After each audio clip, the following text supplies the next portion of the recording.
कद लावून मार्कडवाडीच्या लोकांनी जो लोकशाही वाचवण्याकरता पुढाकार घेतला होता त्याच्यामध्ये इतकं निर्विवाद प्रचंड बहुमत मिळालेलं आहे। आता हे EVM किंवा हे असलं काही जे काढलं जातं हा खरं तर रडीचा डाव आहे। मी महाविकास आघाडीमध्ये काम केलेला एकेकाळचा कार्यकर्ता आहे। या निवडणुकीच्या EVMला दोष देण्यामध्ये काही अर्थ नाही।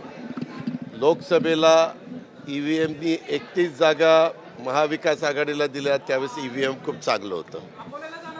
पण हो जाणार, निघालो 1:30 वाजता जाणार मी, मुख्यमंत्री दिलीपराव।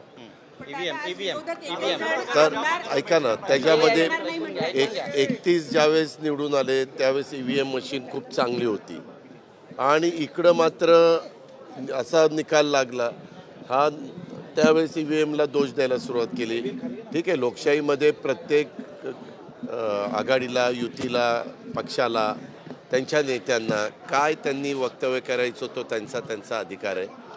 पण उद्याचाच दिवस शपथ घेण्याचा आहे, त्यांना उद्या संध्याकाळपर्यंत शपथ घ्यावीच लागेल, तर परवा दिवशी सभागृहामध्ये कामकाजात भाग घेता येईल। ही एक प्रोसिजर आहे आणि बहुतेकांना सगळ्यांना माहिती आहे। परंतु पहिल्याच दिवशी आपण काहीतरी वेगळं करतोय, आम्ही जरी संख्येने कमी असलो तरी आम्ही आमचं अस्तित्व दाखवण्याचा प्रयत्न करतोय, हा केविलवाणी त्यांचा प्रकार चाललेला आहे। याला काही अर्थ नाही, कारण सुरुवातीला हे सगळे आत बसले होते, परंतु नंतर आमच्या 8-10 लोकांच्या शपथ झाल्यानंतर एकदम अचानक मी शपथ घेऊन खाली उतरताना काहींदा विचारलं, पण कारण ते मी उतरताना ते नेमके बाहेर निघालेले होते। म्हणलं काय कुठं चाललं आहे, ते म्हणले नाही असंच चाललो आहे। मी आत्ता काहींना त्यांच्यातल्या विचारलं, ते म्हणले हो आम्हाला सांगितलं की आज आपण शपथ घ्यायची नाही, काही नवीन स्ट्रॅटेजी आहे। कोण म्हणतंय EVM करताय, कोण म्हणतंय अजून एक कुठला तरी मुद्दा त्यांनी काढलेला आहे। इन्कम टॅक्सचा काढलाय त्यांनी मुद्दा। ते म्हणतात की तुम्ही सोबत गेलात भाजपसोबत म्हणून इन्कम टॅक्स दिलासा मिळाला, आम्हाला दिलासा नाही मिळाला, मला तुरुंगात टाकून संजय राऊत टीका करताय। प्रफुल्ल पटेलांना मिळाला, सगळ्यांना इतर याला काही अर्थ नाही।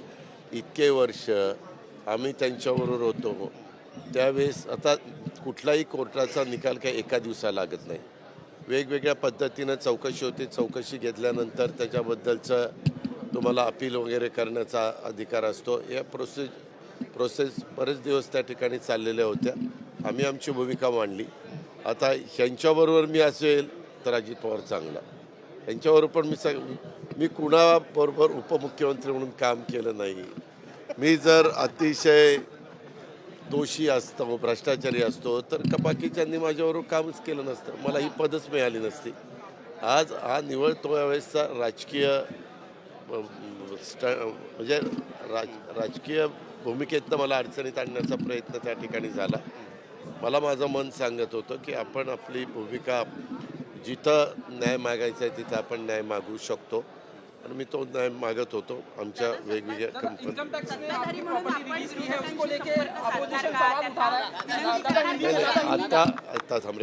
आता मी काहींशी बोललो तर त्यांनी मला असं सांगितलं, मी त्यांना म्हणालो, काही जण माझ्या आता सगळेच ओळखीचे सदस्य आहेत, तर ते म्हणले आजच्या दिवस आम्ही ते थांबणार आहे।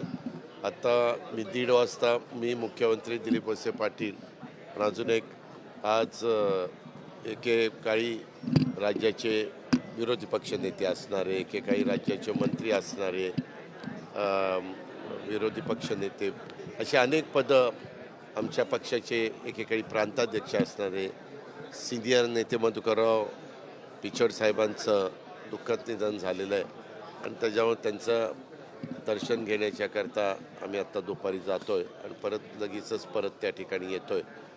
मी बरेच वर्ष, मला वाटतं त्यांच्या 7 टर्म झालेले आहेत। अकोले विधानसभा मतदारसंघ अहिल्यानगरमध्ये जो आहे त्या भागाचं त्यांनी अनेक वर्ष प्रतिनिधित्व केलं। एक आदिवासी समाजाचा नेता म्हणून त्यांनी अनेक वर्ष काम केलं। महाराष्ट्र सरकारमध्ये अनेक मुख्यमंत्र्यांच्या बरोबर एक सिनियर मिनिस्टर म्हणून त्यांनी त्या ठिकाणी काम केलं। भाजप शिवसेनेचं सरकार असताना आम्ही त्यांच्या नेतृत्वाखालीच, आम्ही त्यावेळेस काँग्रेसमध्ये होतो, एकत्र काँग्रेस होती, ते विरोधी पक्ष नेते म्हणून आमचे सभागृहात होते, त्यावेळेस त्यांनी आम्हाला सगळ्यांना सांभाळून घेतलं होतं. आर पाटील, जयंत पाटील, दिलीप वळसे पाटील, आम्ही सगळेजण त्यावेळेस तसे नवे होतो, परंतु ते अनेकदा वेगवेगळ्यांना भाषणं करायला द्यायचे. असं एक व्यक्तिमत्व होतं. परंतु काळाच्या नियतीच्या पुढं तुमचं माझं कोणाचं काही चालत नाही. काल त्यांचं दुःखद निधन झालेलं आहे. मी ट्विट पण केलेलं होतं. मी आज आपल्या सगळ्यांच्या साक्षीने त्यांना भावपूर्ण श्रद्धांजली अर्पण करतो. त्यांच्या कुटुंबियांना